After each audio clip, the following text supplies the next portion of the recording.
And it's amazing how money disappears when it hasn't been put aside, invested correctly. It just poof goes away.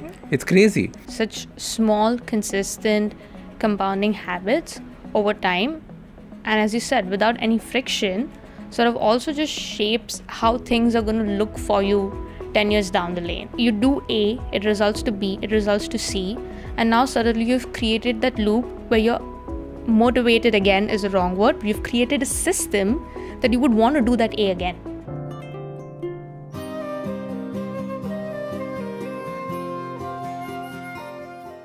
Hello and welcome to the Compounding Mindset with Axis Mutual Fund. I'm Ashdin Doctor and I'm going to be your host for the show. I have with me Paridhi Doshi. Today we're going to be talking about something fascinating. It's about how we managed to turn some of our most, iconic habits into something that runs on autopilot. I think this is a fantastic conversation. So Paridhi, when you look at, staying consistent in things, what are the big challenges you find and how did you overcome it with accidental steps? I think one of the biggest challenges, especially being like in the industry that I am, is motivation and just consistency of showing up, right? Because all of these small, consistent habits, efforts, waking up, eating right, sleeping on time, hydration, all of this is something that you have to do on a day-to-day basis. And I think for me, it started off because I made an accidental decision of choosing to work out at a certain space. A little backstory, when I started CrossFit, I started it in a conventional gym setting. Now, CrossFit is something that you cannot do consistently in a conventional gym setting because you require a certain amount of equipment, be it rings, be it flooring, be it the space around as well, because you tend to end up dropping weights and things like that. So as I started prepping for my exams, I thought, how about I just finish all of this as one go? I finished my studies. There's a CrossFit center close by. Let me finish that as well and then head home. So like two birds in one stone situation. But when I stepped in there, what I did not realize was the sort of people that I met and the sort of people that I surrounded myself with, it completely changed who I am, perspective, like a lot of perspectives in life, and also literally like the sort of person and the coach that I am today. So having that environment and that setting of like-minded people who show up and do something day in and day out, and it also sort of became like an external hook for me, where on the days where I wasn't motivated, where I didn't want to show up, which is such a big external driver for like literally everything that we do, it just took care of that because I knew that there are a certain set of people who are going to be showing up and doing the exact same thing. So all I have to really do is show up. So I think that really switched it for me, and that one accidental decision of, okay, I'm going to go work out here made everything so catastrophically different in my life that I'm like so grateful for it today. This reminds me, as a habit coach, I divide these automatic habits into two. There's environmental habits and then there are outsourced habits. I'll talk about outsourced habits later. But the environmental habit is exactly this. When you surround yourself with the right kind of mindset or the right kind of people, most of your habits automatically change. It can be, for example, when you are in the fitness community, maybe you're not so focused on drinking alcohol or ordering pizzas. Everybody is not doing that, so you don't feel tempted to either. So that's an environmental habit that you've created. If everyone is talking about, money and how they're saving and how they're investing, that becomes an environmental habit as well, and it becomes autopilot because then you start thinking about it. Oh, you know what? I have this much saved today. What should I do with it? And then you start asking people and putting that on autopilot as well. So I think this whole idea around getting your environment right is absolutely beautiful. And it also creates such powerful systems, right? And as you correctly mentioned, such powerful automated systems where conversations around those systems are also so normal. And I feel when this accidentally happened in my life, I started making it a lot more intentional, especially when I started saving, when I started investing. I didn't have to think about, oh, I have to do this. Because now, just like in my fitness life, waking up at a certain time, eating a certain thing, everything else was so automated. For me, okay, I need to sign up for this. I need to invest in this SIP at the start of every month, and the money gets deducted. So just setting up that system also takes away so many temptations and builds that regular compounding habit, which is so quiet on a day-to-day basis, but so powerful when you look back, which now is like 10 years for me. So when I now look back at that compounding effect, like I don't even know how that happened and when that happened, because it was just quietly building in the background. It's one decision over so many years. Correct. Right? That's the power of it. And we've done different podcasts, episodes on this podcast where we talk about how much you should study before you take that one decision. But taking that one decision of either your SIP or, like you said, joining the particular gym is where the magic happens, where that one decision changes your life down the road. Yeah.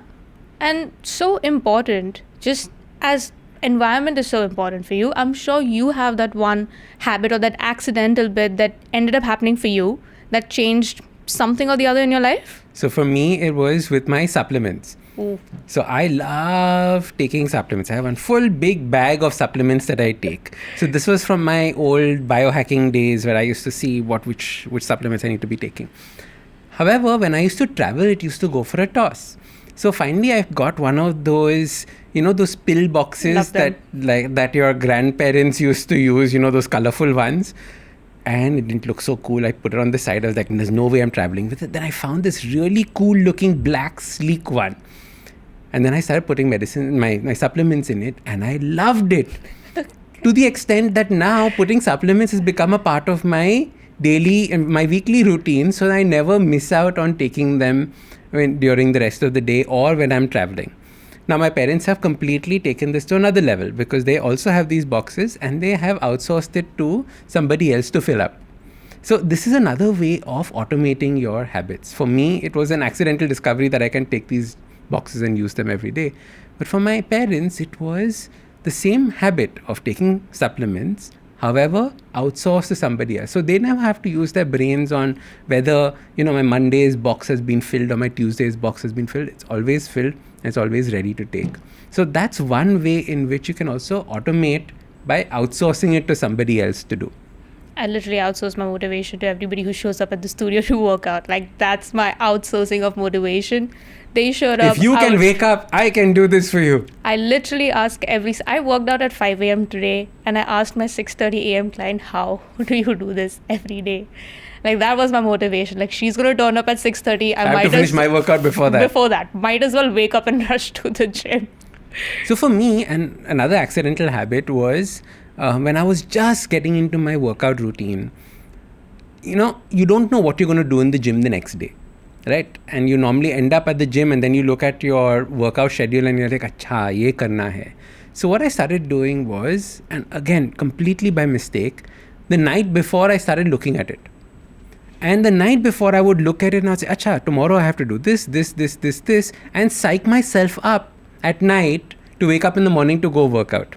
Because I knew what I was working out for. Instead of waking up in the morning and say, God knows what they must have planned for me, what is going to happen, 300 burpees I have to do. That is where the dread sets in. But when you have a system where you've already forecasted what is going to happen, then you've already made a plan for it. Like, for example, again, finances. If you know X amount of money from your salary is going to go out in your investments every month, then you don't have to, at that time of, making that investment, wonder, oh my God, I could have bought this instead, I could have bought that instead. It's already a part of the process, and you just put an autopilot and click it for completion. Yeah, I think for me at this time and at this age when I'm like investing a lot more, what routines do for me also in life otherwise is just have me an idea of what my risk appetite looks like, right? Because if I know that if I'm investing XYZ amount of money today, this is what I'm going to have left, and I can be smarter with that choice. That routine, that automated process also allows me to be smart and learn a lot more on the way. I think this idea of learning as you grow is so critical. The other day we were debating, my parents and I, we are constantly tussling over food, what to cook, right? I'm sure every single family's 100%. Perpetual problem is what to cook. I don't like this, you don't like this. So what we did was we took our favorite AI application and we asked it to make an entire menu for us. And it made the entire menu. We gave this to our cook and said, don't ask us anymore. Whatever is written, make that according to the schedule. And it's so brilliant because you just outsourced all these decisions. You've outsourced the learning as well. We put in how many grams of protein we want, what calories we want, etc., etc., etc., and it automatically made it. So the thing is that there are so many tools out there to now support your journey, whether it is health, whether it is finance, whether it is productivity, that we really don't have an excuse anymore in that regard. So Paridhi, do you find another place where your motivation, is on a roller coaster, sometimes high, sometimes low, and then what do you do about it? I think two places. One is food. So what I did was whatever I needed, like mom's a great cook and I love eating home cooked food. So because my motivation is so up and down in terms of thinking and spending that time and that effort, I feel every time I'm not in a routine and I have to spend time and an effort doing something and thinking something, I fall off the track very easily. So what I did was I told my mom, this is A, B, and C. I need this in my food. Make whatever you want. So now the fact that I've just given her, these are the three things that you need to make, and she's free to she has the flexibility in terms of how she wants to cook it. It just automated that process for me because I am getting everything that I want, and she has the flexibility of cooking it whatever way she wants. So both of us are in a routine now, but flexible enough that allows us to stay consistent. The second place that I found it really difficult to stay motivated was my savings and my investments. Because every time I had to log in, open, save, click 5 steps, I was like, okay, this is too long a process. I think I'm just going to do it tomorrow. And it always sort of kept pushing on to tomorrow until and unless my father, my very dear, lovely father said, make sure this much amount of money is invested every single month. And I literally, to honor him, put in a SIP saying, Papa said save money. And at the start of it, the first 5 days, XYZ money gets deducted and I'm like, oh my God, I could have spent this, but I saved it. So I think that is another place where I really struggled to find motivation. But once that process automated, now that I look back into it, I'm like, I had no clue I had so much money saved because I was not looking at it. It was happening in the background and it kept compounding over time. And it's amazing how money disappears when it hasn't been put aside, invested correctly. It just poof goes away. It's crazy. Especially with UPIs where you cannot see what that amount is remaining. And I'm like, I must use my card once in a while to just have an idea as to what amount of balance is remaining. As a habit coach, when we talk about motivation, from a habit coach's point of view, motivation is a bad word. We don't use the word motivation at all because motivation is very fleeting. It comes and it goes, it comes and it goes. It is like a matchstick and it burns brightly and then it just bujaus, it goes away. But the idea is not to use motivation to do anything. You have to use your systems the way that you are talking about it. And when we try creating systems, unfortunately, we make a big mistake. We create systems that have a lot of friction in them. And friction is the enemy for habits. Friction means, like you said, I have to go through these 5 steps before doing something. That is friction. It is coming in the way of me achieving that particular action that I need to do. So the entire goal of habit change is how do we reduce friction? Almost make it so smooth that it just slides into place. The habit slides in, just like you said. I don't know about it. It's happening by itself. It slides in. So any habit that you want to create, if there's too much friction. So for example, if you want to read a book, but you carry that book with you in your bag, and when you're home, you have to go, you have to find the bag, you have to open the bag, you have to find a place to sit down, read, it's not going to happen. If the book is kept by your reading chair, the chances are you'll sit on that chair and you pick up the book and you'll start reading. So that is how you slowly start creating these automatic habits for your life. It also sort of shapes who you become along the way, right? Such small, consistent, compounding habits over time.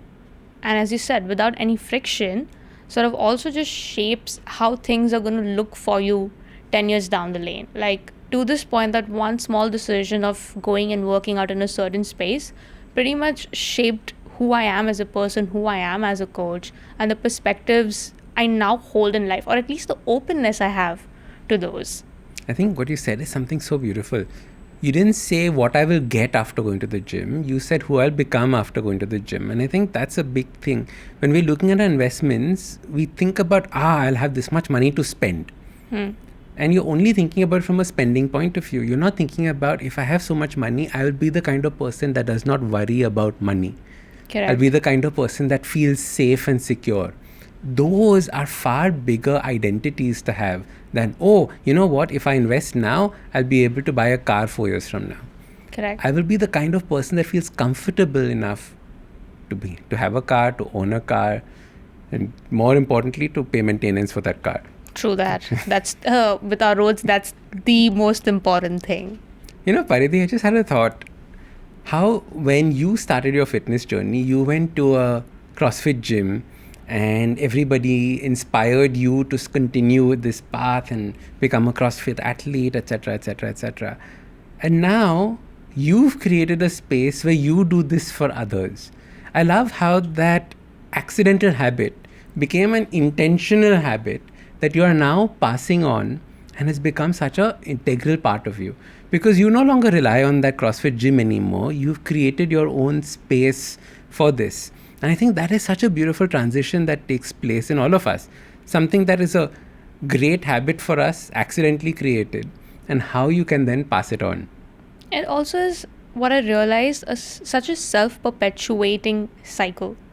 Because you do A, it results to B, it results to C, and now suddenly you've created that loop where you're motivated again is the wrong word. You've created a system that you would want to do that A again, and it would lead to B and it would lead to C, and that sort of becomes a way of life. When I stepped into that space, I was a shy girl who couldn't really talk to people, and these are like people who are a decade and more elder to me.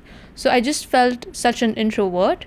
But being in that space, being in that system, having developed that confidence, I now feel like, okay, I can speak in front of 15 people, 20 people. And that itself, again, if I have to see it by investments in my daily life, because I now feel so confident in one aspect of my life, it flows into so many other aspects of my life. Because I now feel confident investing and being secure about, okay, I've automated this process and I've set steps into place where it happens on a daily basis. I now feel more confident, okay, let me try and push this a little bit more. Let me invest in it and let me try and see if I can do this with a higher sum. Again, it becomes a self-perpetuating system, which I think is so beautiful. Yes. In fact, where you started off as a CrossFit athlete, where you started off with your savings has grown so much. And you've grown as a person through this journey. And I think that's the beauty of these kind of accidental habits that then become intentional and then become a part of your system of life. It becomes who you are. So I think this is a great journey. And I think all of us need to understand the power that these tiny, tiny habits have in compounding our growth and compounding our life. And the power of investing your time and your energy and your resources in the right place over and over as we spend time ahead. It becomes who you are. And I think that's the key. 100%. Paridhi, lots of people must be coming to you not in the mood to work out. And I know so many people listening have this issue. Like they feel like they need to work out, they should work out, but they just don't feel that today I don't feel like working out. You know, like there's that feeling there. What do you do at that point of time?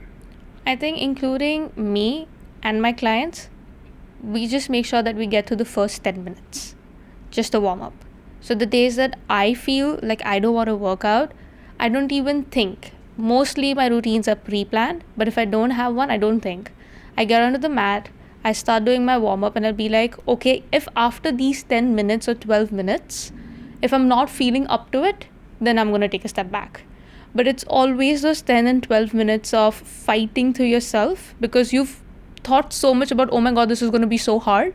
But when you start with just an easy waking up of your central nervous system, you just flow into it. And at the end of those 10 minutes, you're like, I've gone through 10 minutes. I think I can do 10 more.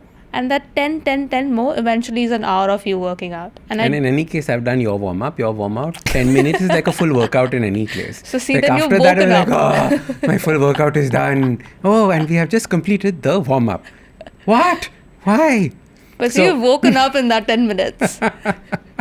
And that is the power of compounding.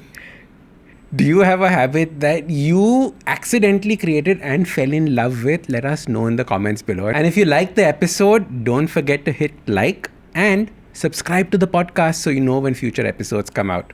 See you next time. Mutual fund investments are subject to market risks. Read all scheme-related documents carefully.